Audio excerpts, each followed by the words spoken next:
I am recording. Ba ba ba. I am recording. Ba ba ba. I am recording. Ba ba ba.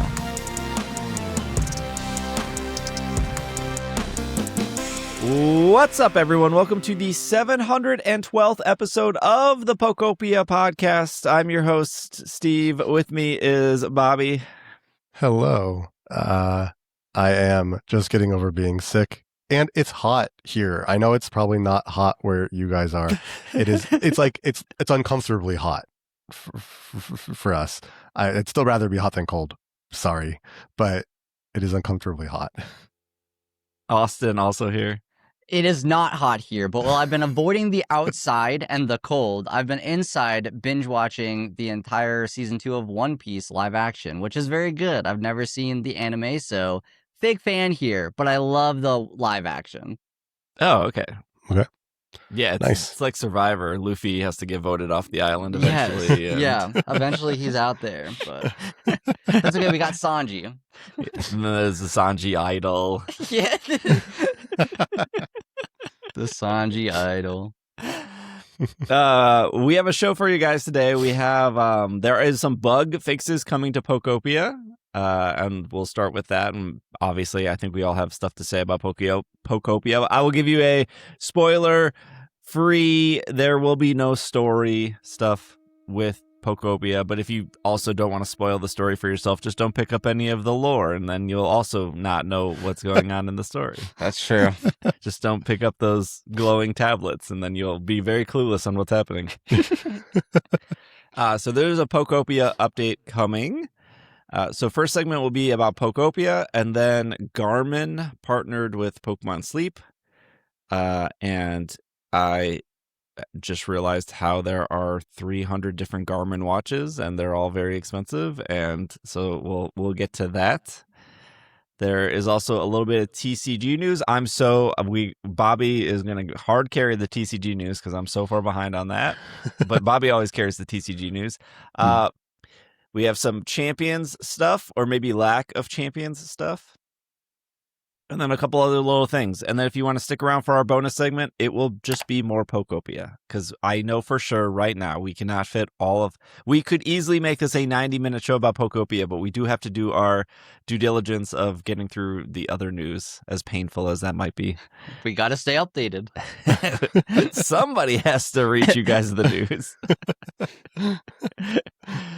So let's start off with Pokopia. Let's start off with being right, because that's what this podcast is about. Every single week we show up and we go, we're right again. And Nintendo did come out and say that Pokopia has surpassed 2.2 million in the first 4 days, which is impressive. Yep. Which is that passed Mystery Dungeon. Yep. That passed pretty much every spin-off game except New Pokemon Snap, which is 2.4 million. New Pokemon Snap came out a long time ago, so that finish line is around the corner. To put that in perspective, though, the best we said this before, but again, not everyone listens to every podcast. Best-selling Pokemon spin-off game is Pokemon Stadium on the Nintendo 64 at about 5.4 million. So that is the game that Pokopia would have to beat to be the best-selling spin-off, Pokemon spin-off. Console spin, I don't know, like, obviously Pokemon Go has, that is like a purchased spin-off. Yeah. Some more perspective is Scarlet and Violet sold 10 million copies in 5 days. So just like the difference of main series game versus spin-off game. I think yes, for sure. But also the difference of a game that came out when there were 100 million Switches in the wild versus 17 million Switches in the wild. Yeah. I still think give it a little bit. This still keeps selling because people just need to get the Switch too. And then I've seen so many posts, so many people talking, wanting to get this game. They're like, should I do it? And they're right on the cusp of like, let me just pull the trigger and I'll buy the Switch too. So I think give it a little bit more time and we'll see those numbers continue to rise. Yeah, Yep. I mean, I've been streaming the game all week on Twitch. I think I hit 70 hours since the game came out, which is Nice. not as much as other people. And I do this full time, so I don't know what they're doing. Maybe I'm just sleeping a little bit more. I mean, I do have to make like videos and stuff outside, but so there's some people already at like 120 hours in this game. Yeah. Good. Yeah. I wish I was living your life, maybe. But even throughout the week, it was people it was people that were like, I can wait, and then like 4 days later, I pulled the trigger. I got to switch to. Yep. Yep. Yeah. I've seen it in our Slack community a little bit too. I've seen people coming through saying, "Oh, got to switch to for Pokopia," or or someone that's close to them in their life didn't have a Switch 2 before, and now they've got 2 Switch 2s in the house because they both want to play Pokopia. So Yeah. Or I've also seen my significant other. We went to Best Buy to get another Switch 2 because we were sick of sharing one Switch 2. yeah, So it's working. It's working as a system seller. Who could have predicted this? I like that. How that was all the articles of like, who could have predicted this? Us. I feel like, yeah, it was not that uncalled for. Listeners of the show should not be surprised. It's true.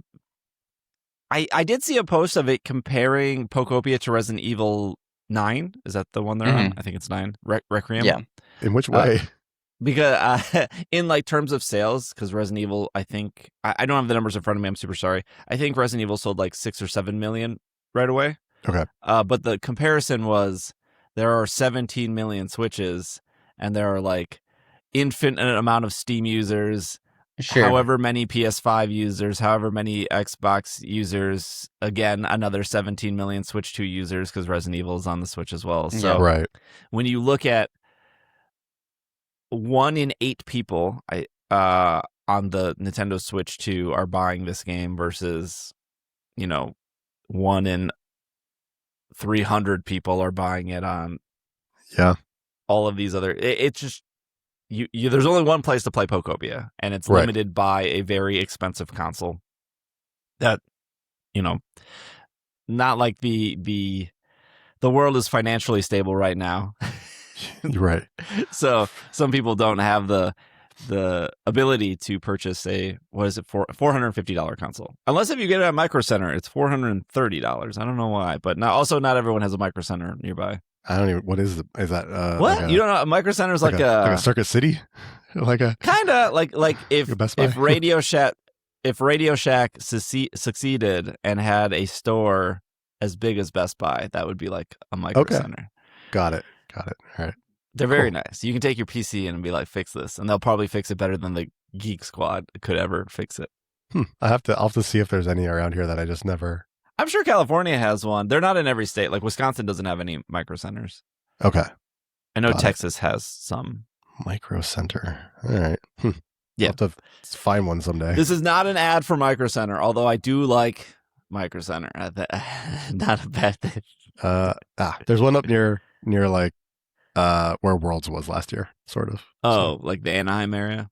Yeah, it's called Tustin. It's another area up in Orange County. Yeah, so 2.2 million copies, 4 days. That's pretty good. There's already the first event in Pokopia, which is called More Spores for Hoppip.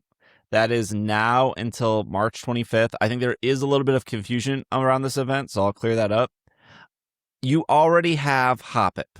He's there. He's working in the store, and Pokopia doesn't allow you to have 2 of the same Pokemon. That's why we were all excited when we saw Charmeleon. Yes. So in order to get Hoppip to interact, you have to wait till the event is over. If you go into your Pokedex and you check, he's already registered as a Pokemon. He's just working the corporate life. Got it. Until March 25th. He's on. It's his tax season. Yeah, you can't disturb him until it's over. I do believe it says when you first meet Hoppip, like Hoppip's like, oh wait, I want to live here. So like I think it does register that it lives there. You just won't find it near its habitat right away. Yeah. Also, I know I made a little graphic, and I was a little unsure on how to make the graphic because I included the habitats for all three of them. Yeah. And then I was like, is this a spoiler? Because like when I've been playing the game, I don't want people to tell me like, oh, put 2 and 2 together to make this. Because that has been one of my, I don't even think we talked about this last week of like, what do you find fun about this game? But what I find fun is putting habitats together Mhm. and or trying things. Like I figured out how to get Toxtricity to work, and I was like, let me put these 2 things together. Oh, that's not it. What if I put like these things together? Oh, that did work. And that was like really exciting, and that felt good. The other alternative is just go to Cerebi. I'll look them all up. And just look them all up and just do them right away. Yeah. But I've had so much fun putting them together. I find it just more fun than catching Pokemon. I agree with that. Yes, I agree with that for sure. I do think I'm a little less needing to like figure it all out on my own. What I've been doing is it's really like just been coming across all of it naturally. So I haven't been trying to put random things together to see what happens. I've just been finding traces of Pokemon, or as I'm putting stuff down, I just happen to create a habitat and it's like, oh, cool. Like we'll see what comes from this, but I'm not like trying to put a bunch of different stuff together to see what happens. Yeah, because sometimes I'll be like just decorating my areas, trying to make them all look nice and pretty, and I'll be like, oh, that's a habitat? I would have not guessed that originally, but it's cool that it is. So I feel like there is ways to just stumble upon these by yourself. I mean, you're playing the game. That's kind of how they want you to find them, I think. There is one that I'm looking for, and I cannot figure it out. So I'm going to have to keep searching for Ampharos. Oh, yeah, I don't have an Ampharos. Yeah, I don't have an but he's Ampharos got to either. be in the game. Mareep and Flaffy are, so. You'd hope. So going back to your infographic, I don't think that personally, I don't mind the infographic with like the habitats on it because it's for like a special event Pokemon. If you were just doing like, here's how to get all the Pokemon, here's all the habitats, and you just put out a bunch of infographics that were just giving away all the habitats, I feel like that'd be a little different. Yeah. But because it's for this like event and you're already getting the items, right? You already know what items there are because you have to go into the shop to buy them, or go into the Pokemon Center to buy them. Or trade with the spores for them. So I don't know. I don't feel like it's like spoilery in that way because it's a special event. It's like it's an infographic, so it's supposed to provide you info. Right, exactly. Yeah. I got really lucky. So even in the infographic, I think it says like Skiploom needs the backpack, and then Jumpluff needs like the blanket or whatever. But I just put down 2 patches of dandelions, and then the next day it just got both Skiploom and Jumpluff. Like they can spawn from the basic stuff as well. Right. But that's a weird thing about the game that I kind of don't like. So for example, there's a habitat that would spawn Arcanine. And I know that because the silhouette was Arcanine, right? Sure. So I put the things down to make Arcanine spawn. And I got Arcanine a completely different way, which was like cool. But then sometimes the habitat's like, well, you got all 3 Pokemon, but you didn't make the habitat, so the habitat is still like grayed out. And it's like, okay, I just don't have the materials to make it, but also it can't spawn me a new Pokemon. Right. Yeah, you'd have to move Arcanine over to it, wouldn't you? You'd have to be like, you want to live here now. I wonder if that's how you could complete it. A good example would be Raboot. I think Raboot spawns from a locker and a bench and like something else. Okay. But I got Raboot a different way. Sure. So it's saying that this habitat I've never created, but there's kind of no point in me creating it because it doesn't spawn anything but Raboot, and I already have Raboot. I mean, if you're going for like the completionist, you want to unlock all of those. You know, then there would be a reason, but otherwise, doesn't really. That's like stuff you'd figure out probably after you beat the game. You'd be like, okay, I want to keep playing. I guess I'll do this. Do we know if, like, when the game? Oh, I guess we had the first event. Was the first event announced before the game came out, or was it like day one or It was something? like day one, I think. Yeah, it was like right after it came out. So, would we somehow know whether there are a bunch of other Pokemon that are going to come to the game in any way? Here's the weird thing about the Hop-Up event, and I'm gonna say this not to like ruin or spoil anything. It's not a spoiler. Don't keep driving. You don't need to pull over. You don't need to like mute the podcast. The Hop-Up event was discovered very quickly on because people were moving their clock forward. Right. So you don't need. Oh wait, yeah. Oh, drama alert! Drama. Beep beep beep beep beep beep beep beep beep. So the Hop-Up event was very confusing because Nintendo sent out a tweet saying that the Hop-Up event would start at 1 p.m. Pacific time on March 9th. Yes. So Monday for U.S. people, that would be 3 p.m. Central Time, 1 p.m. Pacific. They sent out that tweet is still published as of this podcast, that they tweeted this. Nintendo Official America. One of the few reasons I need to have a Twitter still is because of Nintendo and the Pokemon Company and the obligations there of them not wanting to post things anywhere else. Yeah. Sucks. But there was also in the Pokemon Day. I think they announced it in Pokemon Day, because there's a video where they talk about Hop-Up coming, and then in the bottom corner of that video is like a little Ditto blob, and then in the blob it says March 9th, 1 p.m. Pacific time. Okay. So it was not only, and I'm almost positive Joe had this on his website too, because I made a tweet about it, and then I was like, oh, let me do some time conversions, because people will be like, what time is it for me? What time is it for me? Yeah. And I was like, I didn't just make up the time.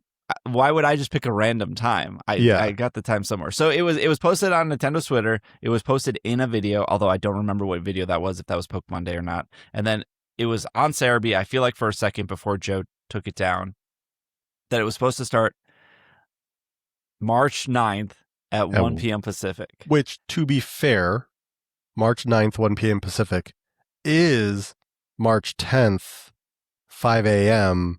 Japan. Yes. Like JST, right? So in Japan, it technically started at the then. equivalent of 1 p.m. Pacific on March 9th. But they didn't make that very no, they did obvious. it incorrectly. They stated it incorrectly. Yes. So somebody... So, like, Pokopia probably shouldn't be like... There's two ways of looking at this. Do you want your games to be like Scarlet and Violet, where the event starts for everyone at the same time? Mm-hmm.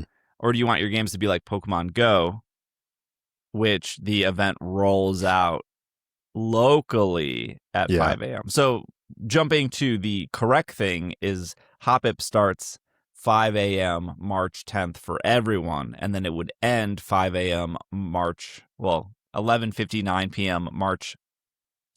4:59 a.m. March 25th, because at 5 a.m. it's considered a new day in the game.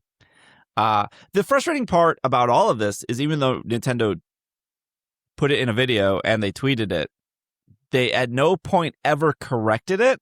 Right. Yep. And it was like, you're tweeting about other stuff that was probably scheduled by like a social media manager.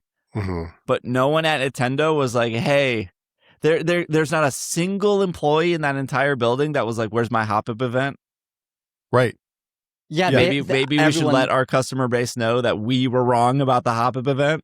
Yeah, because people were trying to play. People were trying to play immediately. Yeah, because I saw people that I follow like going live and talking about it, and I'm like, I can't get this started. And I was like messaging y'all about it, and I'm like, this doesn't make sense to me. When is it? Because they said it should be now. Yeah. And it wasn't. It was not.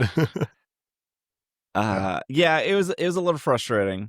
But okay, so two takeaways from that. One, Nintendo lied. Two, Oh, sorry. Wait, just because you're going to get into this anyway. What's even more wild is that you could time travel to the time. So, like, people had done this. So, like, they knew before 1 p.m. on March 9th that it wasn't going to be 1 p.m. on March 9th, like Nintendo. You know what I'm saying? Like, it's not like the date came and they were like, oh, whoops, it's wrong. They would have known this before because you could have time traveled forward to 1 p.m. on March 9th and not had the event start. Yeah, I thought maybe there was like a mystery gift kind of thing of like, oh, I'm not seeing the new raids. Oh, like, did you connect online and just go to mystery, get wild news area or whatever you did in Sword and Shield? Yeah.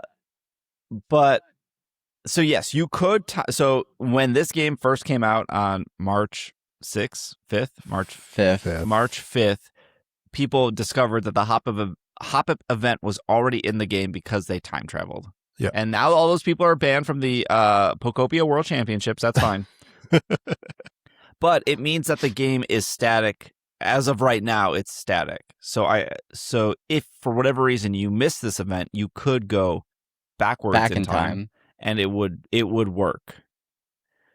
So with that being said, and with the understanding of how this event is already in the game, and it's only triggered by the date on your console. So again, if you go forward or backwards, it would replay the event. Hopefully this eases some people who feel like, oh, I don't have a Switch and now I'm going to miss this event. Miss it.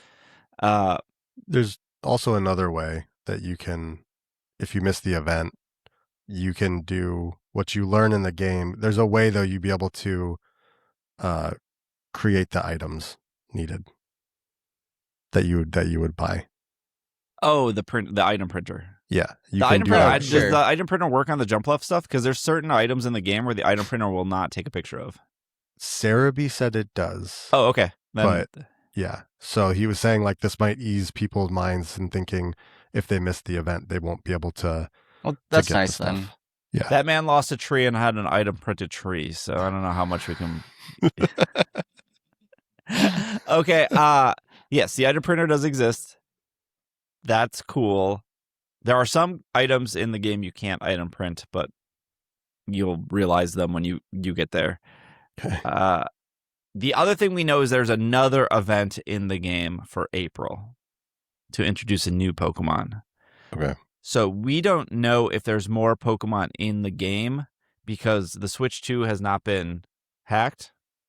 Right. And I'm not encouraging hacking. I'm just saying this is how we find out data of old Pokemon games. This is how people only care at the surface level of like, how does shiny hunting work?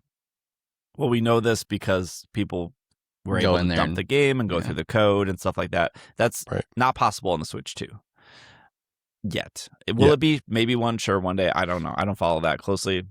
Yeah. So are there more Pokemon in the game?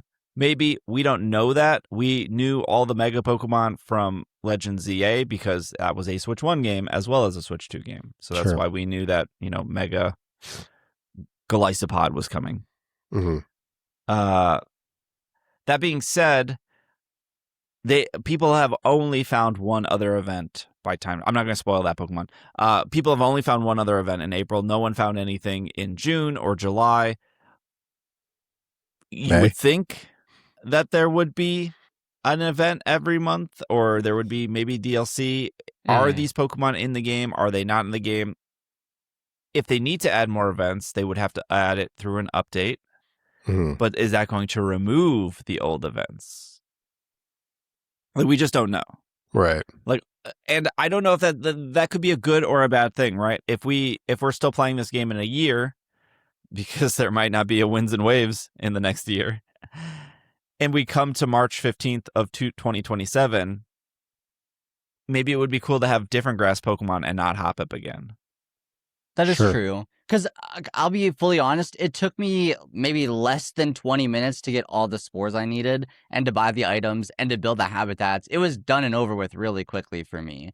So I think to bring that back, while it would be nice for players that missed it this time, although there are other ways to get the items like we mentioned, it would seem a bit like I don't care to do this again in a year. So it would be cool to have new Pokemon come on in to get those items, get those, Pokemon in.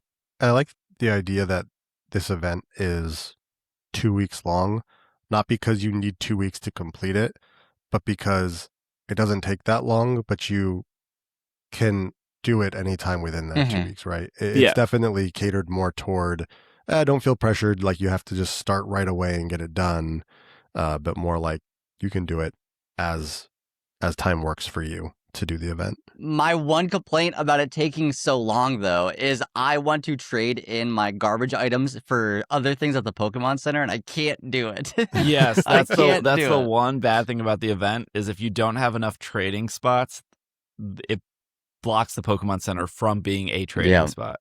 Right. True. Which is a bit of a bummer.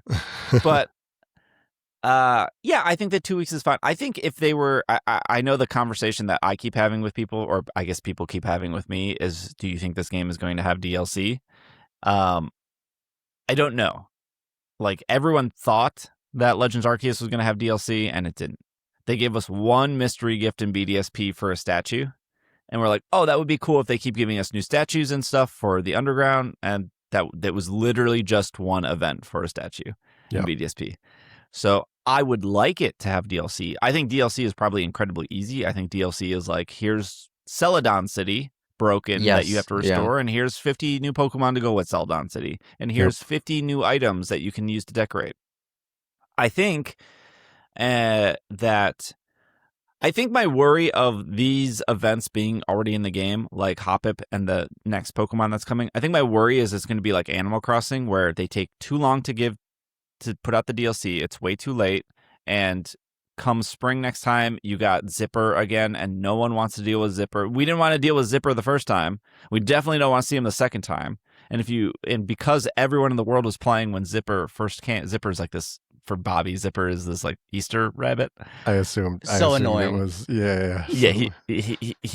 So because everyone was playing when Zipper came, everyone got Zipper. So when he came back the next year, people were like, "We don't want this."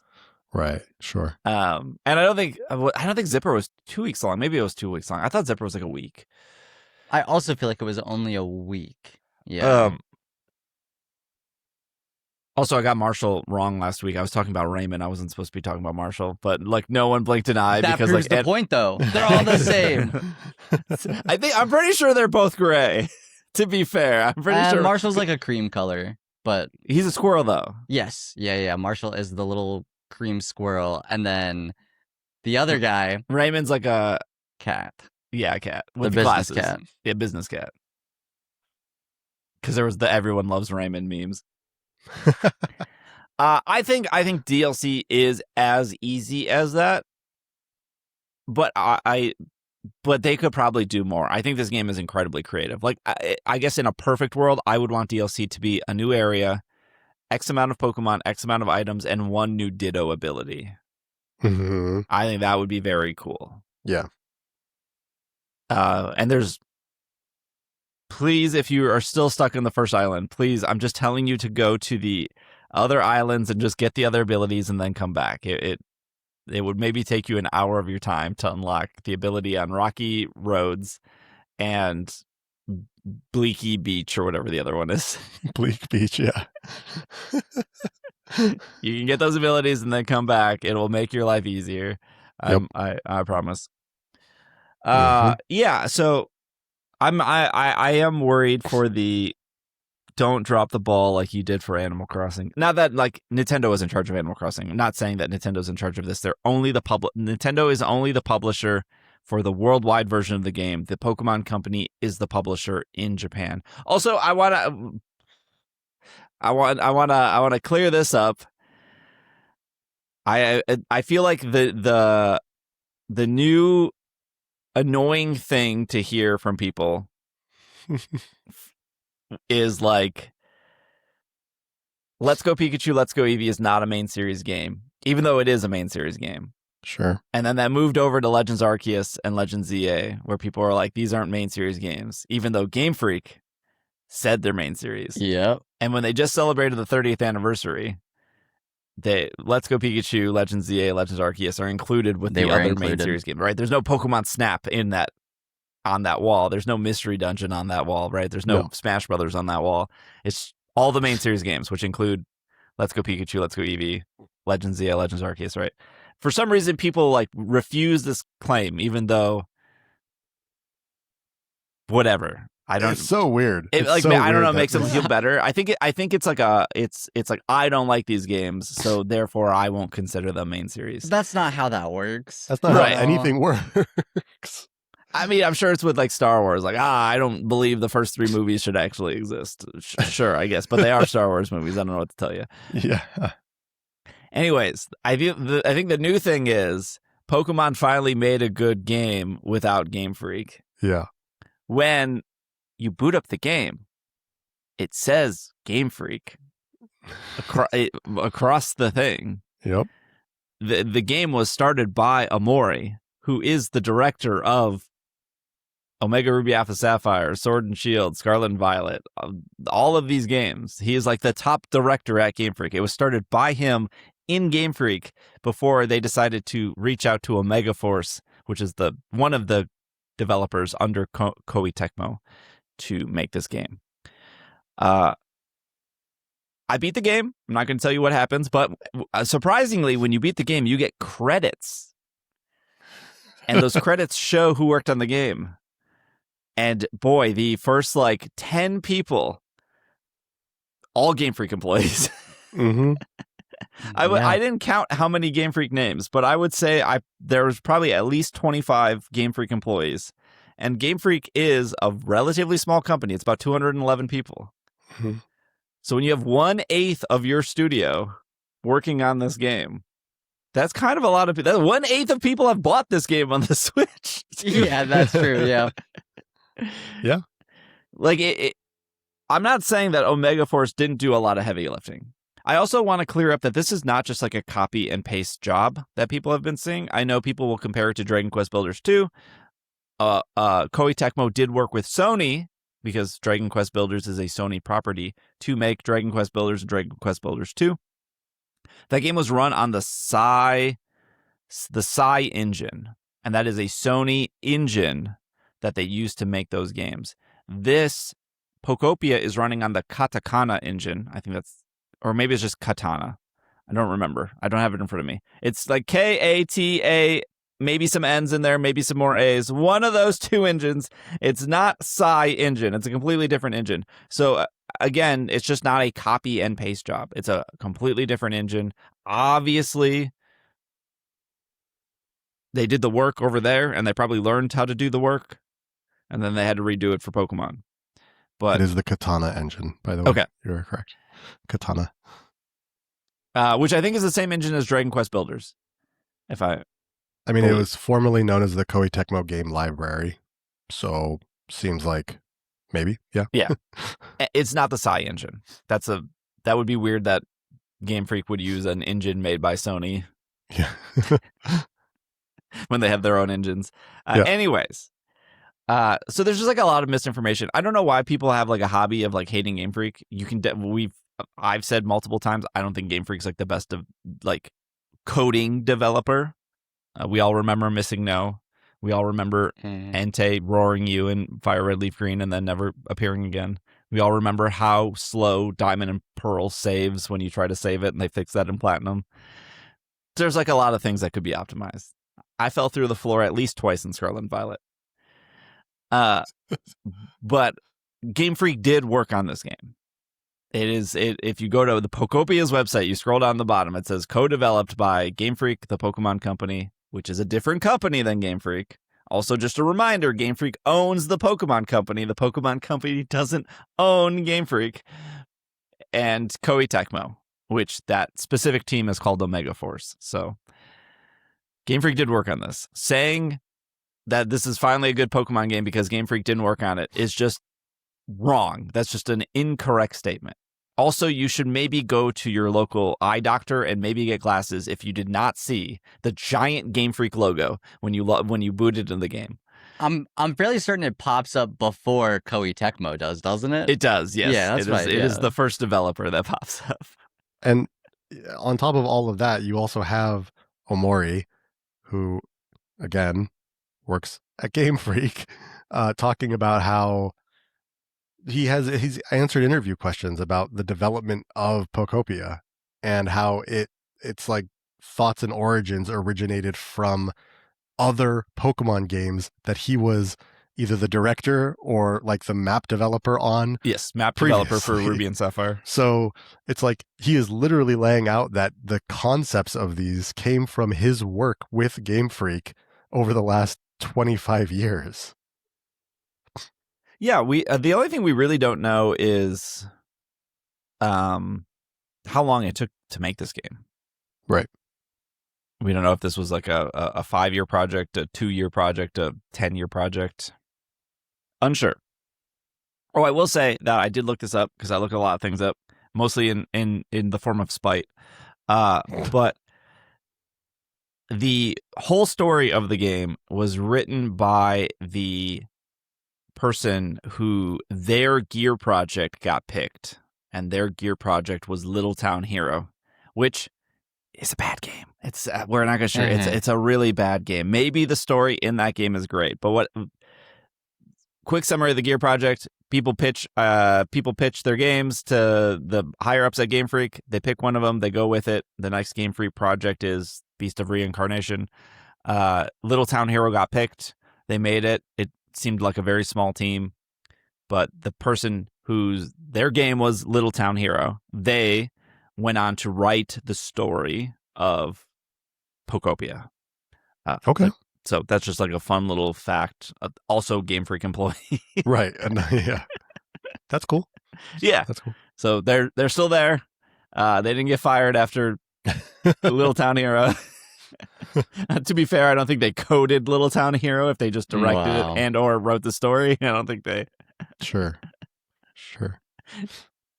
Maybe if the gameplay wasn't so bad in Little Town Hero, you could see past that and be like, oh yeah, this is a cool game. It's just the actual game part of the game is bad. It's just not fun. Okay, let's just go. There is an update coming to Pokopia. This is what is happening. It just says, when requesting build a home, Squirtle moves up a tree and cannot be spoken to. They're fixing that.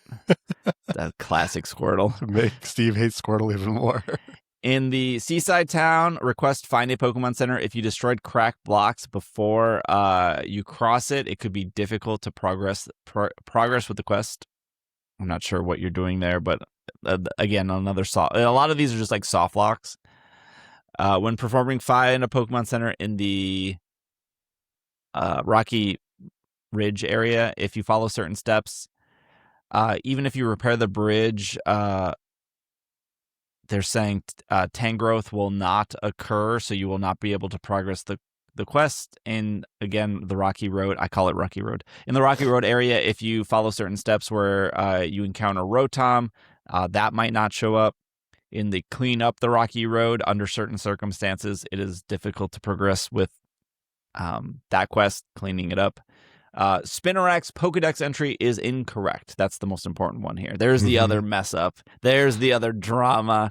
Yep. Spinarak was only listed as a bug type when it should be bug and poison. Yep.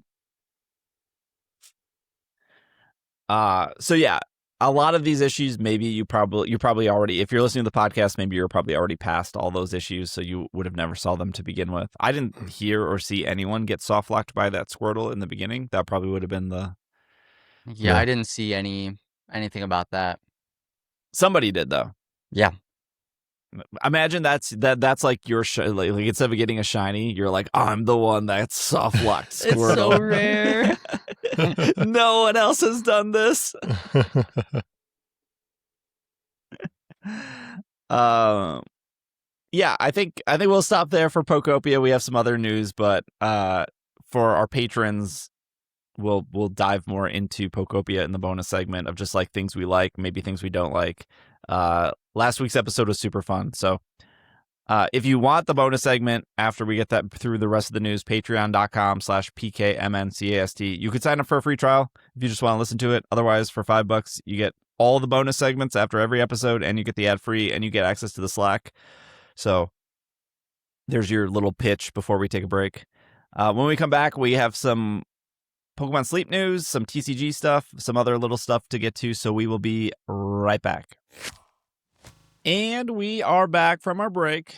All right, let's go from very positive to very negative. It's the gist of this show. It's actually really not that negative. It's just more Confusing. confusing. So the Pokemon company tweeted, I think it was it Play Pokemon, that the next global challenge will be in Pokemon Champions. Mm-hmm. Let me double check. Okay, it was not Play Pokemon. I think it was just regular Pokemon. Whenever Champions comes out, it will be in Champions. Okay.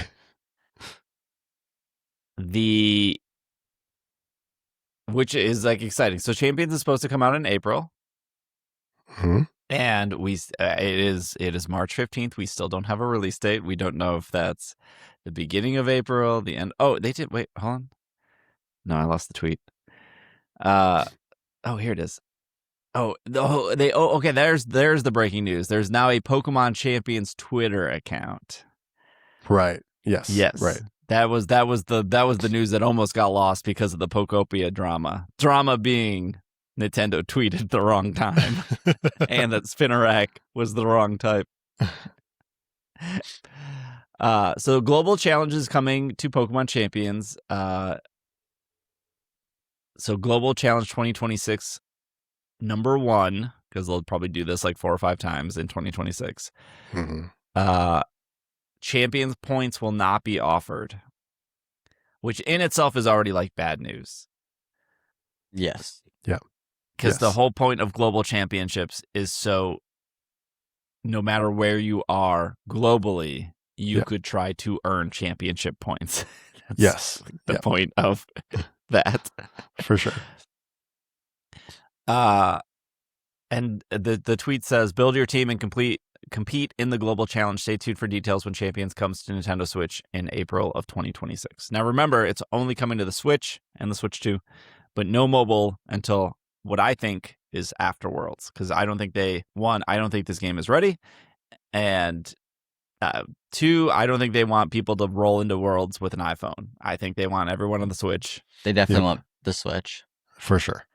Even though they could easily, I mean, I guess the counter would be we're putting out rules where the mobile version is coming out, but we're only allowing Switches at tournaments right now.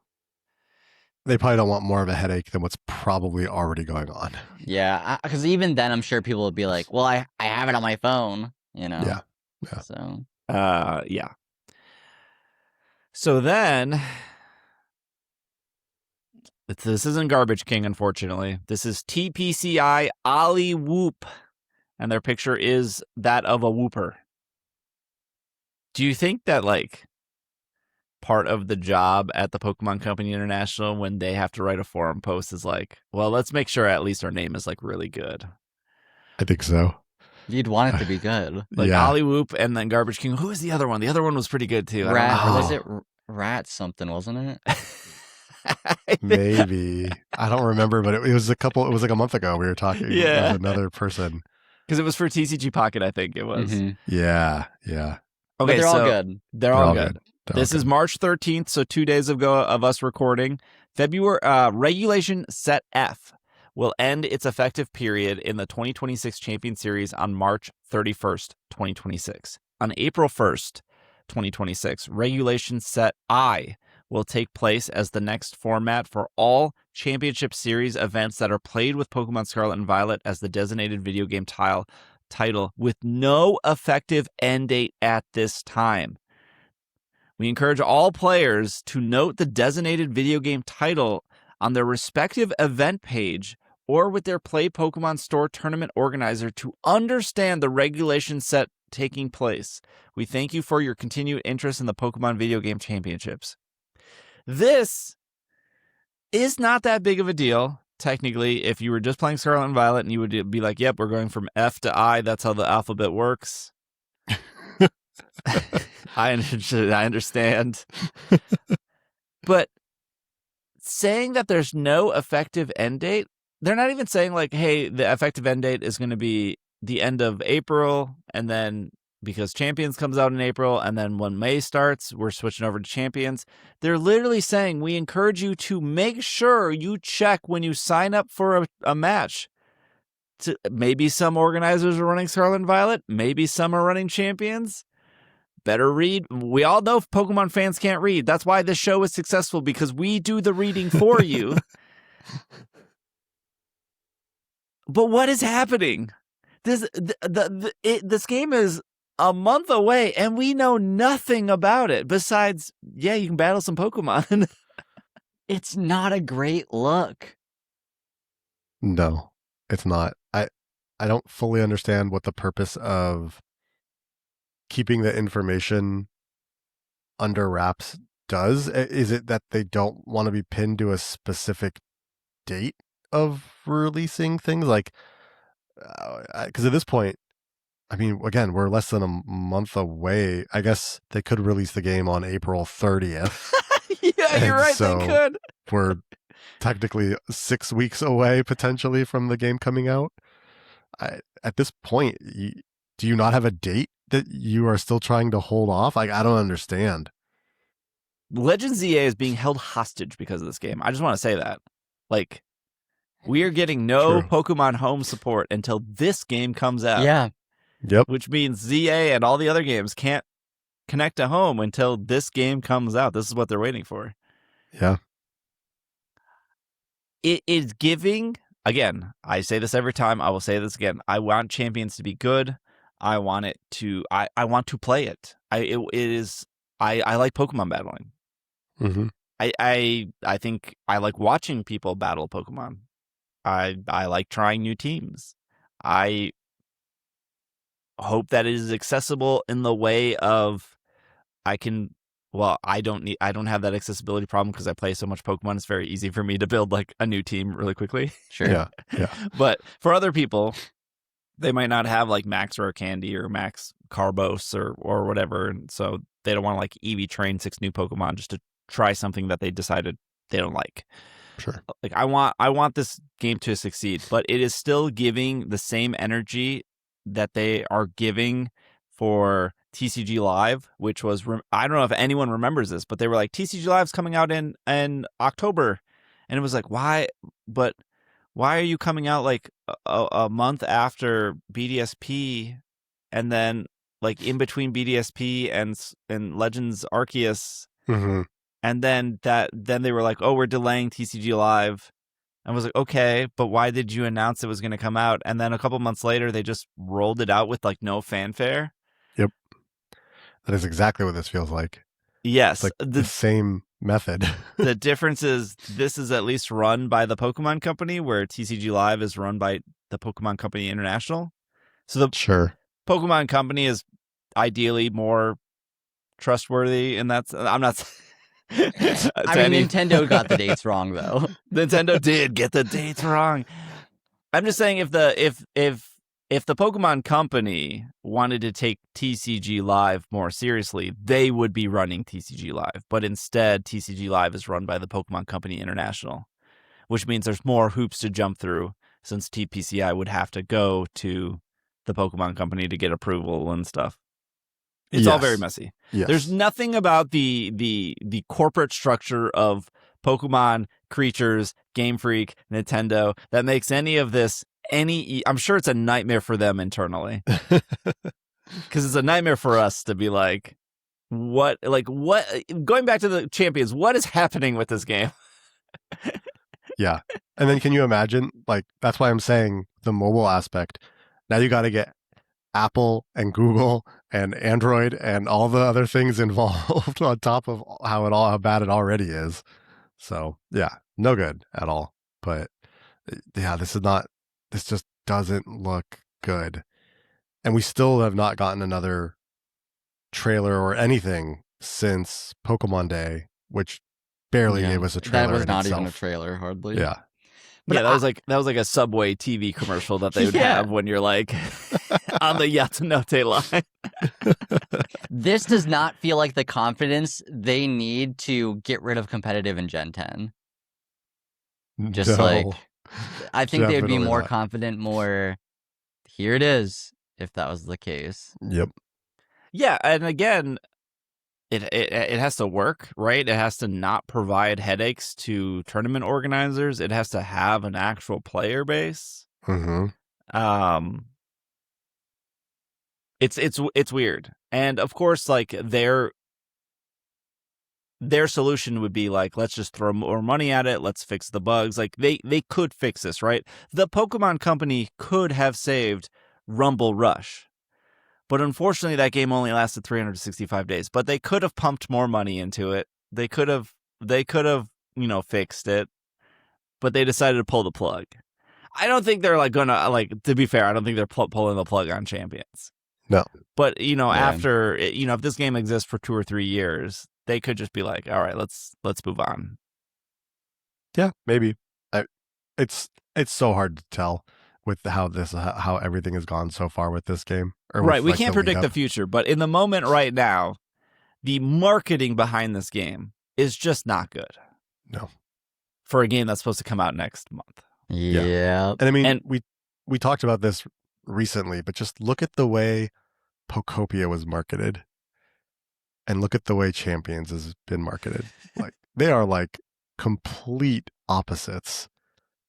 And look how well Pokopia is clearly doing because one, the game is good, two, the confidence going into, how to promote this game, how to market this game to get this out there. I just look at that and it's like, okay, yes, that is the way you market a game you're confident in, the way that you market a game when you know the masses are going to want to play it for a long time and all of that. And then you look at Champions and like you said before, we have seen how they marketed games like TCG Live when things were not going well, clearly, and how it's gone since then. And it just does not look good for how Champions is going to play out. Well, TCG Live's been around for 4 years, and it's maybe still bug infested.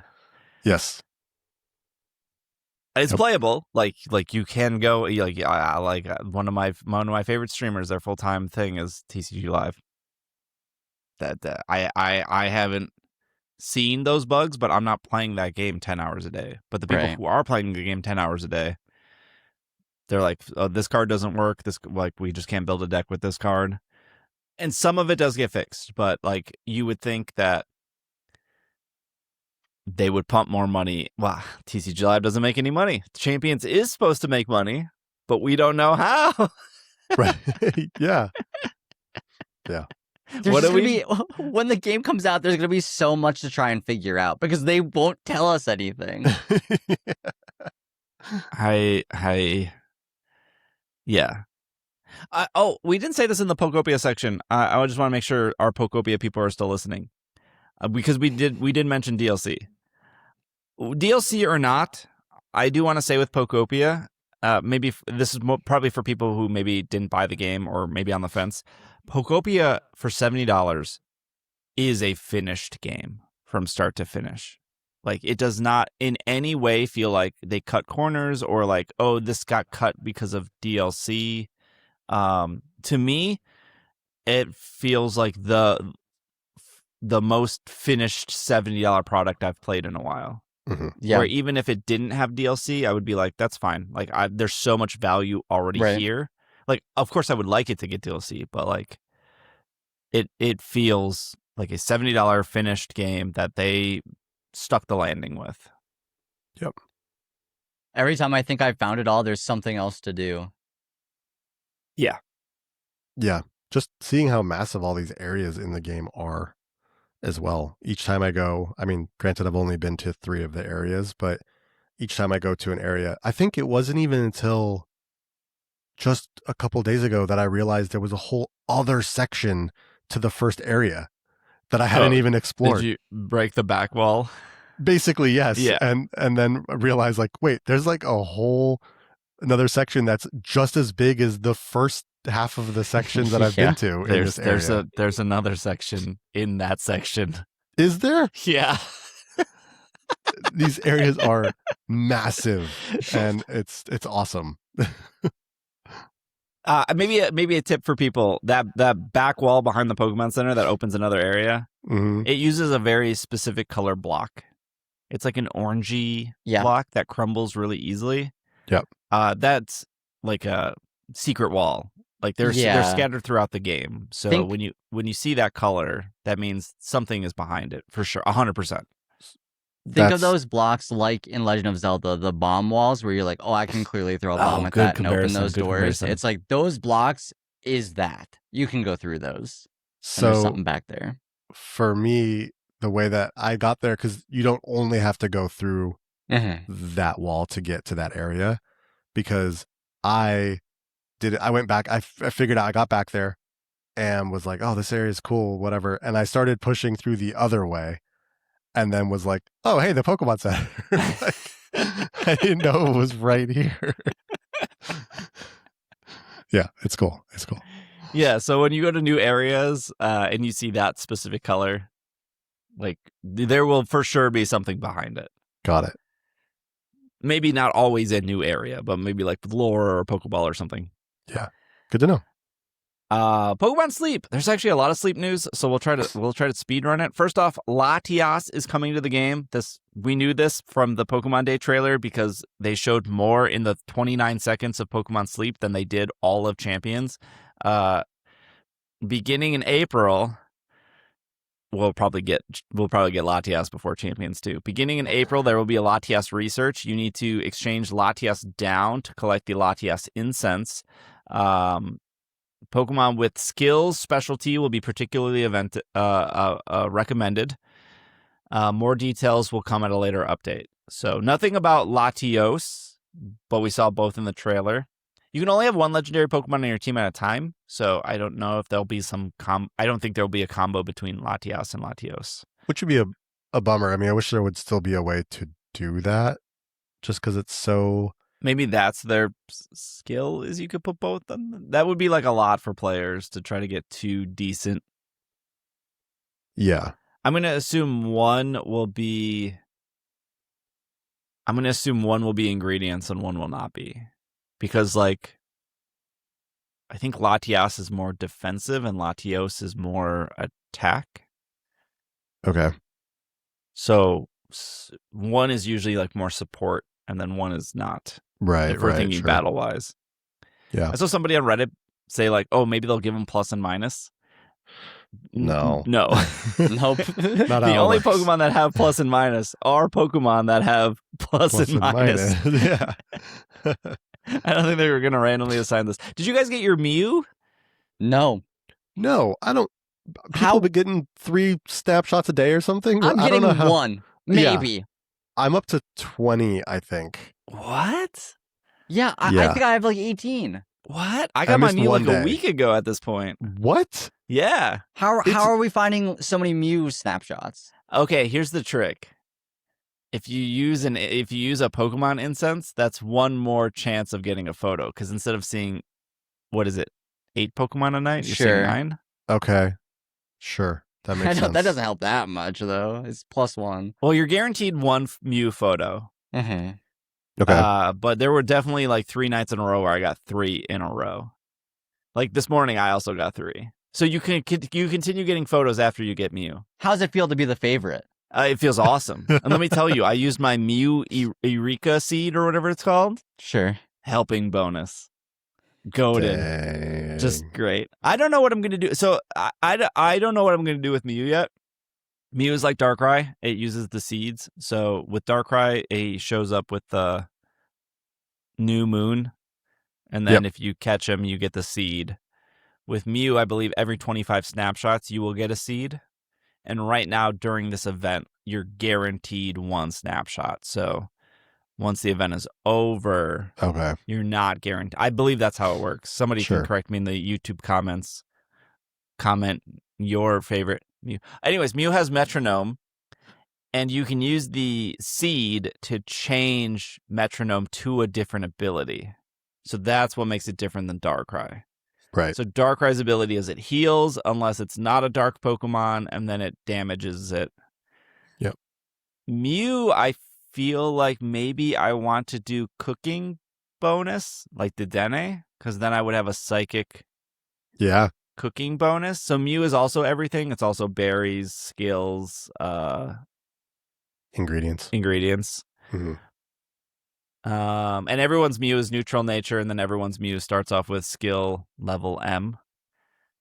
Okay, sure. So also, people messed up their Darkrai's already. I'm gonna give you maybe a pro tip.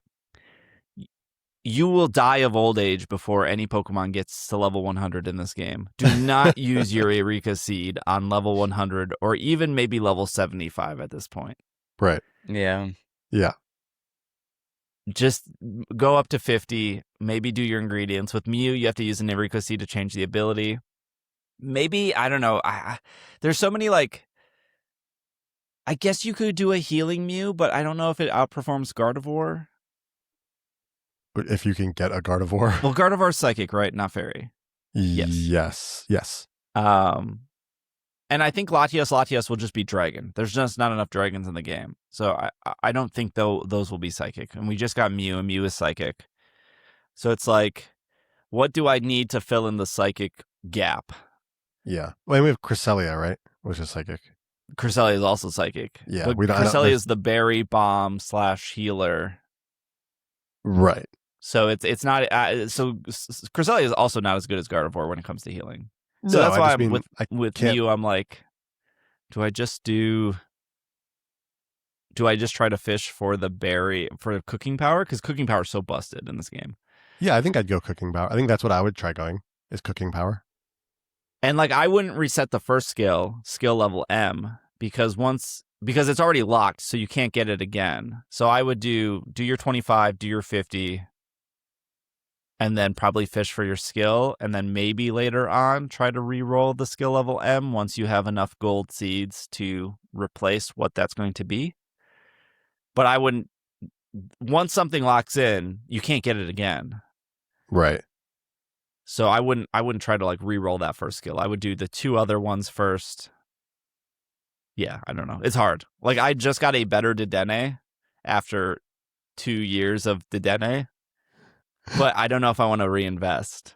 Right. Because I already got, 6 6 gold skill seeds and all that candy to get a level 55 Dedenne. And this one's like slightly better. But it is better. Right. But it's like, well, instead of investing all that in Dedenne, what if I just take all that rare candy and skill seeds and invest it into Mew? Something else. And now I have a psychic Dedenne at this point. Right. So a Latias is coming. It seems very Raikou Entei Suicune coded with the just drop the things. Yep. Noibat and Noivern are coming, so another 2 dragon. This also is like, I'm pretty sure Latias will be dragon. And then Skill Week Volume 1 is coming. Skill Spotlight Week. We haven't had a Skill Spotlight Week before? I think we've had skill weeks where the skills are more likely to trigger. This is skill Pokemon are more likely to appear. Okay, sure.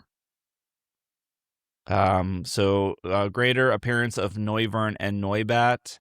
Those will appear on either Greengrass, Taupe, or Amber Canyon, or Greengrass Expert.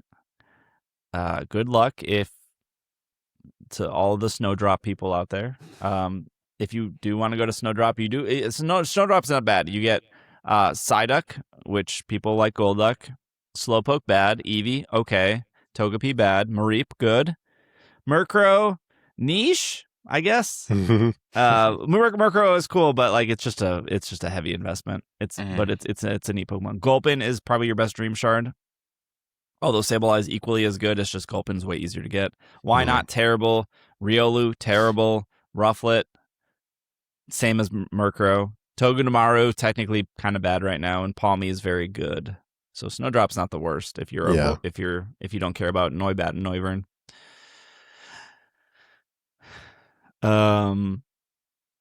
Yeah, I don't know. Let's move on to the good news, which is the Garmin news. The Garmin stuff. The Garmin stuff, yeah, for sure.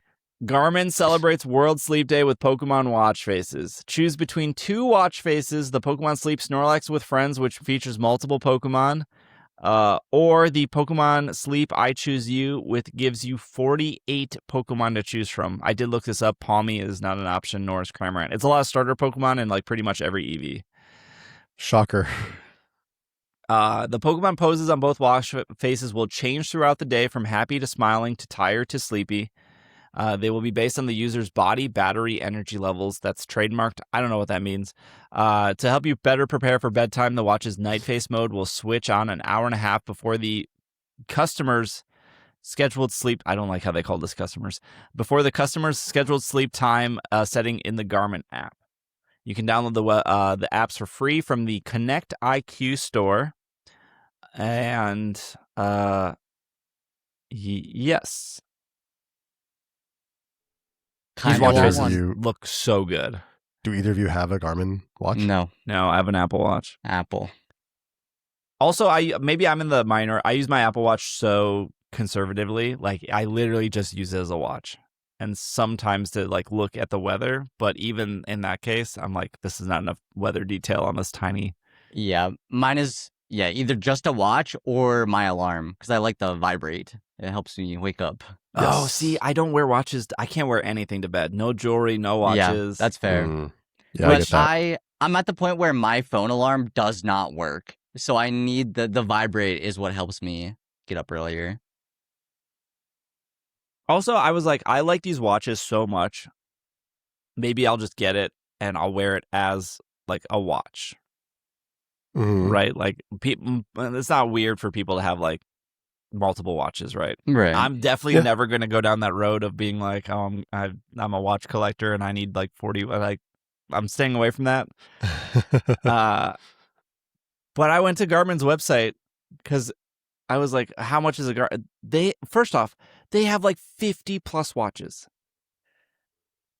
What is the difference between a Tactic 8 to a Forerunner 165 to a Forerunner 55 to a Bounce 2 to an Approach J1 to a V Move to Approach S780? I have no clue what's happening here. And they're all, I guess I didn't like, I would say an Apple Watch is kind of expensive, right? I would say they're a little expensive. Yeah. But also, it's like Apple. So I'm like, the Apple tax. Of course it's expensive because it's... Right. These are all equally expensive. A Venu X1, which kind of looks like an Apple Watch, is $700. And a Forerunner 970, I don't know what these numbers mean, is $750, although it is a circle watch face. And then a Phoenix 8 is $800. I don't even know if the Pokemon Sleep stuff works on it because the subreddit is like, oh, I have a Forerunner 730 420 69 Roku Nana and it doesn't work. And I'm like, what do you mean it doesn't work? Your watch is like $500 and you're telling me the watch face doesn't work? The Gen 2 Mark with a Q is $2,000 almost. It doesn't even look that good. No, it doesn't. It looks like half the other ones. But then they go as low as $300 as well. What's the difference? Not that one, but like the Instinct 3, right, is $300. So, I mean, Forerunner 55 is $200. Okay, so even less. If you go to if you go to compatible devices, it does. You said Forerunner 255. Yes. Got to be a 265. There's no 255 on the list 55, here. No 2. 55 Forerunner 50. No, it's only the Forerunner 165, the 165 Music, the 265, the 265S, the 570, the 965, or the Forerunner 970. Those are the only Forerunners it's working with. I got news for you because the Forerunner 165, which is typically $249, is on sale for $199. Oh, all right. All right. There we go. Yeah, it's compatible with 2, 4, 6, 8, 10, 12, 14, 16, 18, 20, 22, 24, 26, 28, 30, 32, 34, 36, 45 watts. It's compatible with 45 Garmin watches. But if I went to the Pokemon Sleep subreddit, it was just all these people saying, oh, it doesn't work with my Garmin. So the point being is, I don't know how many Garmins are out there. Yeah. But also, I think most people buy a watch and keep it for, most people aren't upgrading their watch every year. Right. And I don't know. It's so much harder with watches having software, right? Yeah. Like, I don't know. I don't know how long a watch will last for. I mean, I know how long an Apple Watch will typically last because I've bought Apple Watches, but with these other companies like Garmin, I assume they will last quite some time. I think the idea with these like Garmin watches is typically that they're supposed to last longer, right? But that was like before they became the smartwatches that they are today. So Yeah, I think I don't know. a Garmin watch also lasts like a week without being charged. Oh, wow. That's what I remember before them being like the smartwatches that they are today. I don't know if with what they have nowadays, if that has decreased the battery life for them, or if it is still like that where you don't have to charge it more than once a week. It shocks me that like Apple drops the ball on partnering with companies with cool watch faces. I guess they have like a Snoopy watch face, and they have like Toy Story, I think, or like Mickey Mouse or something. Yeah, Mickey Mouse for sure. I think they did Toy Story. I think they have a Toy Story one as well now. Like, whose fault is this? Is this the Pokemon company's fault, or is this Apple's fault? Like, who's not getting enough money? I'm gonna blame Apple here. I think I also probably lean that way. Yeah. Like, I think these watch faces are so good looking. Yeah. They're so good looking, I considered buying a Garmin, and then I got overwhelmed by the 700 different watch options they have. Too many options.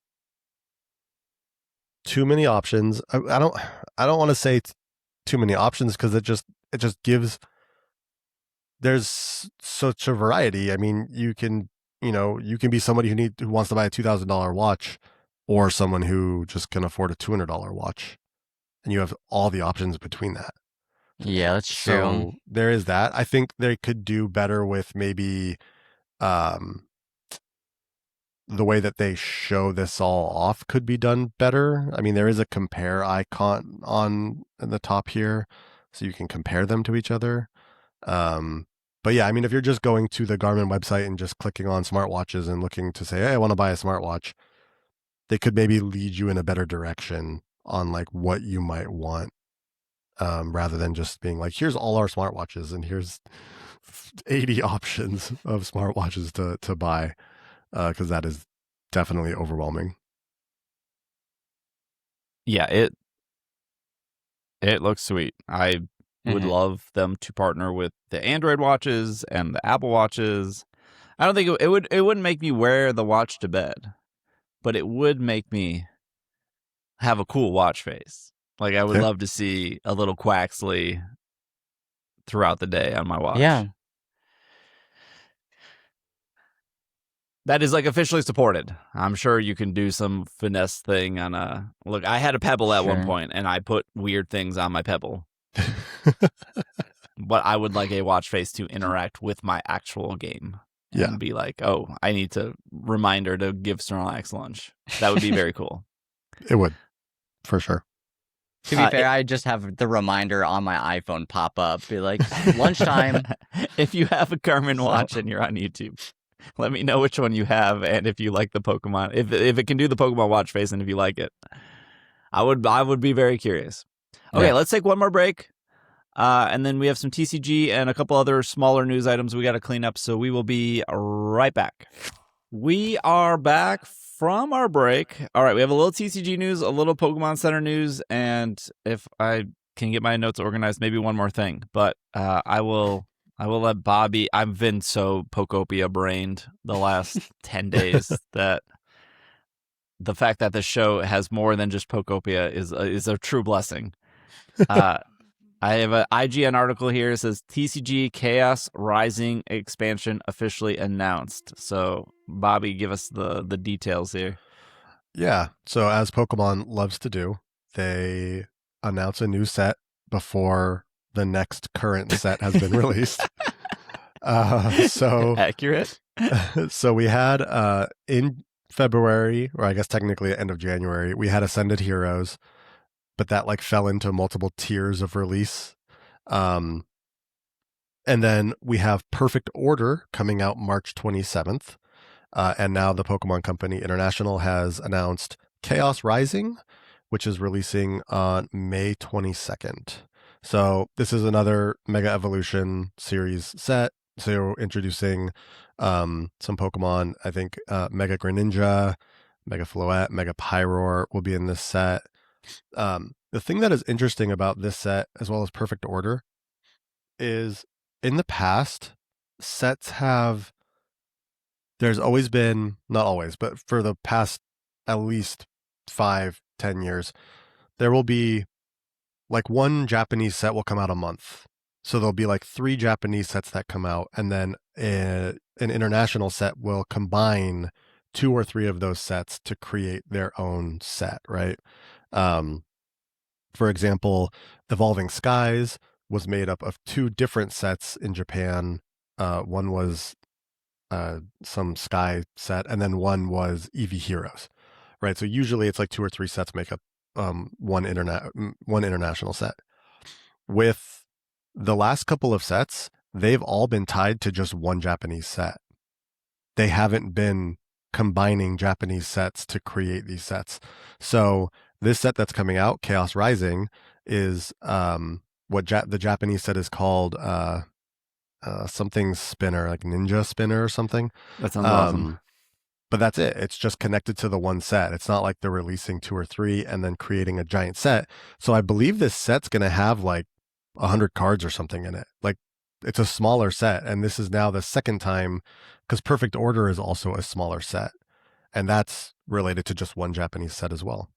So it just makes me wonder if this has to do with them trying to print as much as they can and then aren't wanting to make larger sets because they're so hard to get cards and print cards in the first place, or if they are going to a new way of making maybe smaller sets again, because they've been making such giant sets for the last few years. So I don't know. It's kind of interesting though that like this seems to be the pattern. It could also just be that the Mega Evolution series doesn't have a whole lot behind it because they're waiting for the Winds and Waves series, right? And they can do at least 3 months of Pokopia cards. Oh, They could do that. Would actually be sick. Give us Pokopia cards. Wait, a full like Ditto Pokopia thing would be Yes. awesome. Do you think this has to do with the Pokemon Company acquiring Excel brands, which we didn't talk about because this news broke like right before Pokemon Day? Yeah. Here, I have the article here. The press release by the Pokemon Company International is the Pokemon Company International today, this was February 19th, announced that it has entered into a definite agreement to acquire Excel brands. The last time we read something of a definite agreement was when Scopely bought Niantic. A leading U.S. distributor and category management service provider of trading cards and collectibles. The transaction is expected to close subject to regulatory approvals and customary closing conditions. The acquisition builds on a relationship spanning decades. During that time, Excel Brands has become the Pokemon Company International's largest distributor partner in the U.S., and the companies have worked closely together, developing a deep respect for each other's culture and trust. There's a quote saying, "We love each other." The trading card and collectible category continues to evolve, increasing expectations around fulfillment and customer experience. Through this investment, the Pokemon Company International expects to support continued investments in Excel's brand's capabilities while maintaining its independent approach to serving retail partners. This is just a long way of saying they bought a huge distributor. I mean, it's interesting because that distributor also distributes Magic the Gathering cards, Yu-Gi-Oh cards, Yes, like other like Lorcana cards, other competitors cards to Pokemon. So I assume that they can't stop them from doing that because I feel think like it that's would part trigger. of we continue to respect each other, so we're going to respect. Yeah, that's what They it is. It's not the distribute to- antitrust lawsuit that would come. Target, Walmart, Kroger, Barnes & Noble's, Hobby Lobby, Hot Topic, and Amazon are their major stores they're saying they distribute to. Okay. There's probably, maybe it's a coincidence, or maybe there's some form of correlation. So you're right, Bobby. In the U.S., it's every 3 months, and it's usually multiple Japanese sets combined. In Japan, it's every month. There's like 100-ish card set, maybe 120, maybe like 98. And then I think there's like 2 months in Japan where they take off. Where it's like usually May, I think it's believe. like May. Yeah. So like 10 months out of the year, there's a set in Japan-ish, give or take. And that seems to do really well for them. And that's the only region they do that in. And then in Pocket, they do it every month as well. So are they looking at both of those and being like, we could make more money if we make the sets smaller and then put them out every month? Yeah, I don't know, because, I mean, technically this is still like 2 months apart, right? Like Perfect Order comes out March 27th, and then Chaos Rising comes out May 22nd. So that's still like 2 months apart from each other. And then technically Ascended Heroes came out January 30th, which these timelines they're smaller for sure. They were every like 3 months at a point in time. And now we're getting to where they're like every 2 months. So maybe they are starting to condense that down. I think they would do better making multiple smaller sets over time. So people don't feel like they have to go and collect 300 cards if they want to collect one set of a, you know. So I do think that's part of it. I will also say that there is a 30th anniversary set coming out this year, but I think that's supposed to be like closer to October. So I don't think that really has anything to do. But they did with say this. that was worldwide. We should all get it the same day. Yes, that one, that is going to be a simultaneous, whatever they said, simultaneous release or something. Yeah. I do think that it's possible that this has a little more to do with the break between Scarlet and Violet and Winds and Waves. And that I don't think there is a ton of Mega Evolution stuff for them to do to where they would want like I just think like after this year, whenever Winds and Waves comes out, like they're going to move on to that series. I believe Mega Evolution will be a smaller series than like Sword and Shield, Scarlet and Violet, or like Winds and Waves will be. They just have to make it to Worlds, right? And then at Worlds, they could announce any mechanic to hold them over to Winds and Waves. Whether that's, they could bring back Delta Species for 6 months if they really wanted to. Like, they are they on EX or are they on GX? They could just flip. Just go to GX. Yeah, they're on EX right now, so they could just flip to the other one. They could go to the other EX, the capital EX, instead of the lowercase EX. They could go to Level X. Yeah, they haven't done they could just. Like, there was no tag team in Sword and Shield, right? But tag team did exist. Right, sure. So I'm not so much worried about, like, what are they going to do to Winds and Waves until Winds and Waves. They probably thought that through, right? Like, if there's a company that's working as close to Game Freak as any other company, it would be Creatures. Yeah, sure. For sure. Yeah. So, I like the smaller sets. Me too. No, I like the smaller sets too. All this to say, none of us are going to be able to get any of these cards. They're already sold out. Like the Chaos Rising, I think the pre-orders went up, immediately sold out. Perfect Order has been sold out. I saw a really annoying article from, I think it was Mashable, which I used to like Mashable a long time ago, but I saw a headline and it said, Ascended Heroes booster bundles are under market price right now on Amazon or something. And I was like, oh, okay. I clicked on the link thinking it was going to be like under $27 because that's MSRP. No, it was like TCG player has these listed as like $75, but they're only like $60 on Amazon right now. And it's just like, why can't things be normal? Also, I've never trusted buying cards on Amazon. Oh yeah, no, I always feel like I would say don't go to Amazon if you're going to buy cards for sure. That is the place to maybe stay away from. But it was just the idea that they could go on, like, make a headline like under market price, and that doesn't mean anything at this point. So good luck if you want to find cards. Yeah, there was some PSA drama about some Pokemon cards recently, but you know what? I actually bought 2 PSA 10 cards. What'd you the other get? day. I got so for those that don't know, Mall of America opened up a Tom Brady card shop. That's right. Mr. Yes. Tom Brady Whoa. loves Pokemon cards. So Yeah, that's what it is. I think it's like Tom Brady's card vault or whatever. It's like on the first floor of Mall of America. So I walked in and they have like the baseball section, the Magic section, the Yu-Gi-Oh section. They have like a Pokemon section, and they had PSA cards. And there were 2 cards that were PSA 10 that were $25 each.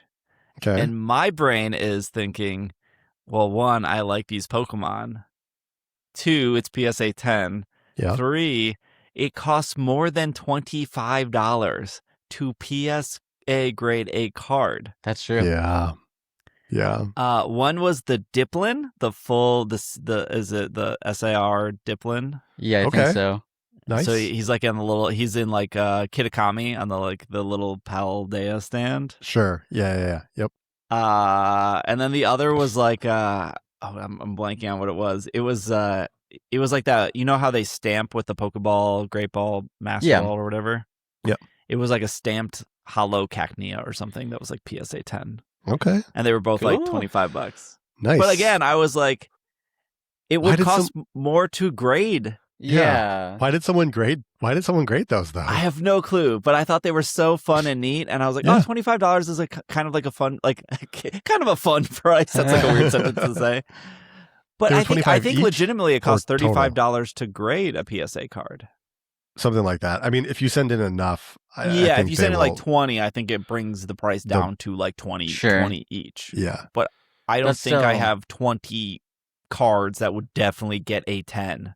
But I don't think that reverse hollow Cacnea, like it came back a 10 and they're selling it for 25. But like, there's no way it could have ever been more than like what they would have. Yeah, no, exactly. That's they why I would've thought shipped they it were for. fun.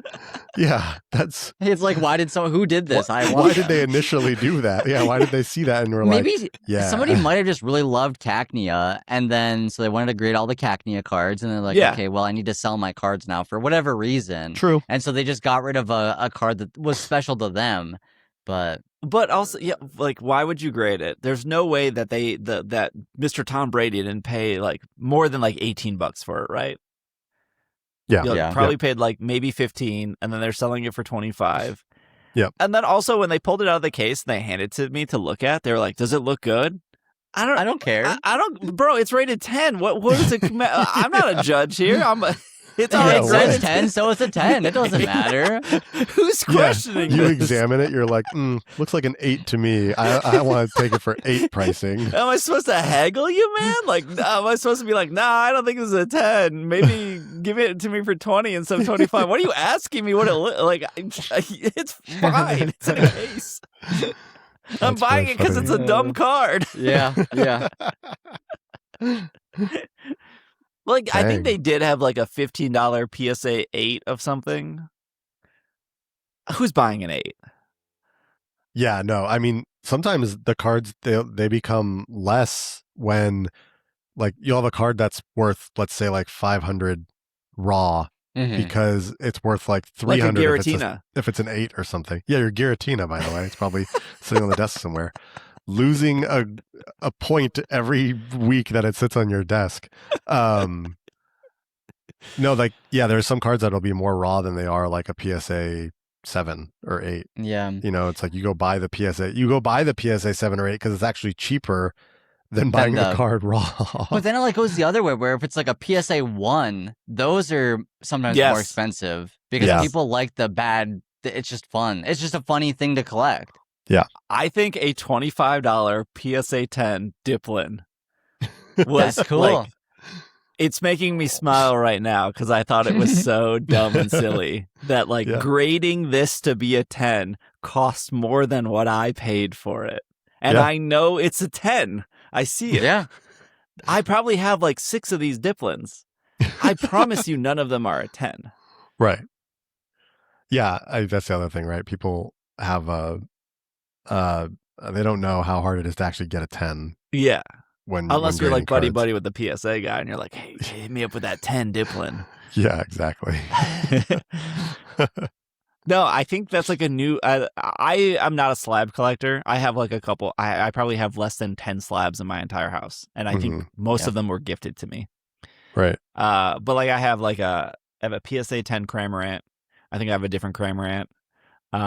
Which the shell got damaged in shipping, so there's a crack in the back of the PSA 10 shell. They literally just put it in a padded envelope with nothing else. Ugh. So it probably got like stepped on or something at like USPS. Yeah. So I was never into like slab collecting. I'm still not. Like sometimes if I'm one time when I was on a trip to Japan, I got like a slab because I just thought it was like, oh, this will be like a nice souvenir or something just to remind me of like this city that I found this slab in. But now that I'm like wired in my brain to be like, I would love to buy just $25 PSA 10 weird Pokemon slabs. Like that seems super fun. Instead of the people that are like, I want to buy the $2,000 Umbreon slab, like that is not interesting to me. Right. Having $25 Cacnea slabs is way more interesting to me. I'm surprised you haven't collected all the Cramorants or tried to collect Cramorants in PSA 10s. I have made like a list to do that. Okay. But the list was like, what if I find them in person? That would be more fun. Yeah. Oh, yeah, true. Instead of just like going to eBay and just hitting the order button. Yeah. That makes sense. And I think maybe that's part of the Cacnea Dipplin thing is like finding, like I was streaming at the time. Yeah. So it was like, oh, like look at how neat these are. Yeah. No, that makes sense. Did you have the Cramorant that's like they're diving, it's like the Japanese This is the Japanese one? Postal Cramorant one? Yeah, I have. You have two one, of right? them. You have how many? 2. Are either of them graded? No. But that's the I would grade one of those at some point. I feel like you send both in, right? One of them has to be a 10. I mean, yeah, I would grade them probably both. If I was to do also every time we talk about PSA, they increase their prices every time PSA is brought on this podcast. It's like, oh, they went up $5. But I think it's like it's almost. I think you have to send a minimum of 10 in. Yeah, it is something along those lines. They don't do like just 1 or 2. Right. If I remember correctly, at Worlds when they had that setup shop, you could submit like 1 or 2. They might be at Worlds again. That's when you do it. Like that's when, because I don't want to send. I have some base set cards, first edition Shadowless base set cards that I would be cool to get graded, but it's like those are from my childhood. Yeah, you don't want to send them in the mail and then hope that they don't get like lost or something happens to them. So it'd be like going to a place where PSA is. I could hand them the card and then possibly sometimes they'll expedite it. If you're at the event, you can pay a little more and they might like come back tomorrow. We'll give it back to you graded. Yeah. So if I could work something like that out, I would do that. So we have like 2 more articles before we get there. This will transition into it. When Pokemon did pay for my hotel and at Anaheim, right? They paid for my flight and my hotel. I was like a Pokemon partner. That was like very cool. I still think that's very cool that they acknowledge and listen to this podcast. Hello, Pokemon Company employees who are listening and made it this far. But they didn't make it this far. They didn't make it this far. Yeah, they heard us talk bad about champions and they turned it off. They gave us Pokemon Anaheim card key to our hotel room. Mm-hmm. And at one point, I left Bobby in my hotel room and I left him a card key, but I was like, please don't damage this card key. I want it to be in like mint condition because I was using I needed to use the other card key to get in and out of the hotel room, right? So I like kept one in the room to be like pristine. But I know somebody who got a card key. They were another Pokemon person. I'm not going to expose them, but they went to PSA to get that card key graded. Yeah. And it's like, what?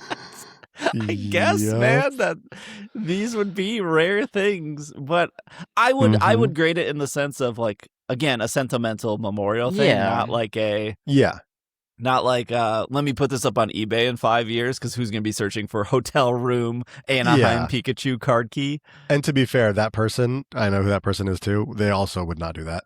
They'd probably keep it as a I think they did it for sentimental value. Yeah. Like the only appealing thing to PSA. The only appealing thing about PSA to me is it's sealed off. Yes. So if I Yeah. like spill my drink on my desk, the card is Right. safe. I don't Yeah. know why it would just be loosely hanging out on my desk, but I don't know. Is that Giratina loosely hanging out no, on your the desk? Giratina is in this storage thing Okay, back here. It's in okay. it's in an ETB Good. back there somewhere. So speaking of that, tying it right back to Pokopia, just some basic news here. There is Pokopia merch coming to Pokemon Center, which means I do have to disclose that I did partner with Pokemon Center for this year, the U.S. Pokemon Center, because the U.K. Pokemon Center is run by a different TPC, the European TPCI, and Canada Pokemon Center is also run by a different team. So just full disclosure, I did partner with the Pokemon Center this year, which means I have a unique link. If you click the link, it's just basic tracking of 30 people use Steve's link this month, right? That's pretty much all it is. I don't get a kickback from it. It's just to see if creators can drive engagement to the Pokemon Center. I'm not trying to drive engagement right now. I'm just trying to inform that if you liked the Ditto stuff from Pokopia, the little Ditto people, the Ditto humans, I don't know what they're called. The Ditto. They're just Ditto. They're Ditto, but In they look like human people. form. Trainer form Ditto? The Dittos in trainer form. Those are coming to Pokemon Center. And then the cast form weather changers are also coming to Pokemon Center. Oh, nice. So we know that for sure. There was a bunch of Japanese exclusive Pokemon Center stuff, but again, just being very transparent that if there's a link to Pokemon Center from me, it will be my own unique link. I don't see any of that information. Well, that's not true. The only thing I see is how many people click the link. So if 2,000 people listening to this podcast all click the link, that would be, I don't get anything from that, but the satisfaction of that number going up. From what Papa Pikachu told me, it's a test pilot for the future, and I don't know if that will result into anything or nothing, or who knows. Well, it'll definitely be nothing if nobody clicks on the links. That's true. That's true. People just to click on it if they can. So if you're into the Pokopia stuff, they're saying on Pokemon.com that is coming soon if you're looking for that stuff. And if there is a link to Pokemon Center on my Instagram or my Twitter or Twitch or whatever, I'm just disclosing that is my own personal link. I'm not trying to sell you anything. Don't buy these Ditto things. There you go. I'm unselling you right now. Or buy them. I don't know. Live your best life. Last bit of news is we're not even going to spend a lot of time on this. Go Fest tickets are now available. March 15th, 3 o'clock p.m. We're recording this. All the times and dates are available. I've looked through it. Friday night, morning, afternoon, Saturday morning, afternoon, Sunday morning, afternoon for Chicago. It's all available. I am going, and Austin, not Yes. Bobby, because Bobby doesn't travel unless it's to Anaheim. We're going to be playing Friday morning in the park. So if you want to play with us or just the group, I think most of the Slack has also picked Friday morning. Mm-hmm. I think Friday, I've said this time and time again, I think Friday is the best day to play. It is the least busy because most people still are working. To give an example, in California for Kalos Tour, 1,200 people joined the Giant Victory Bell raid in the park on Friday. Saturday, 4,000 people joined the Giant Victory Bell raid in the park. Wow. So That's a big jump. just a difference in the amount of people just based off that raid in the park at a time. So I think Friday is the better day because it's less busy, easier to get food. If there are any issues, you're the people that are usually compensated with gold or whatnot. Although it's been quite a while without any issues at one of these Go events. I think the last one was really Vegas. Yeah, I mean, I don't remember there being any issues at Go Tour last year, and there definitely weren't any this year. There were some cell issues for just Verizon, I guess, in New Jersey, was it? No, not New Jersey, New York. That first New York Go Fest, there was Verizon issues. Got it. But that's not Niantic's fault. That was that was purely on Verizon because everyone else was fine. It was Niantic's fault for that park in Las Vegas, though. It was definitely their fault on that one. So if you're going Friday, Saturday, Sunday, all available as of now, I would purchase your ticket sooner rather than later. I don't know if they still have the premium. What was that, like the $100? Yeah, Premier Access. Premier Access, yeah. Yes. No, it's sold out, so you can't even do it. You can add the add-ons after the fact. So if you're on the fence of going, I would maybe still just get your ticket. And then when you do decide to go, even the night before, you could add on your citywide gameplay, you could add on your hoodie, you could add on your raid lover, your egg enthusiast. So it looks like Friday morning is $33 plus tax. Do they? I would maybe warn that if you want merch, like a shirt or a hoodie, they could probably sell out of those potentially. So, I mean, I'm not saying buy them now when you buy your ticket, but like that might be something to keep a watch on versus like just waiting till like the day you're there or the day before you're there to buy the hoodie or the shirt. Yeah. With Las Vegas, I added the shirt on like 2 days before the event and it was fine. Okay. Yeah. So, all right, that's the episode. If you are on the premium feed, stick around. We're just going to gush about Pokopia, I think, a little bit more. We'll talk about Pokopia next week as well, too. It's not like this is the final time you're ever hearing about Pokopia. So thank you for listening. Thank you for making it to the end. Oh, if you want the premium stuff, patreon.com/PKMNcast. You can sign up for a free trial if you just want to try it out. Otherwise, just $5 a month. And if you are a patron, like, thank you so much. There's been an influx ever since Pokemon Day, which is like not surprising. People are like, I want Pokemon news. So thank you if you did sign up. If you have trouble with anything, you can just message me and I will get that sorted for you. Which hasn't been that big of an issue, but yeah. I think that's it. If you're not going to make it to the premium, I'm sorry, but thank you for making it to this part of the show. Your YouTube homework was comment about if you have a Garmin watch, comment about your favorite PSA 10 graded Cacnea, like, comment, subscribe. All right. Thank you for listening. Thank you, Bobby. Thank you, Austin. We will see you guys next week. Stick around for the premium part for our patrons. And this has been another episode of the Pokemon Podcast, and we are super effective. Super Pokemon champions. Uncertainty.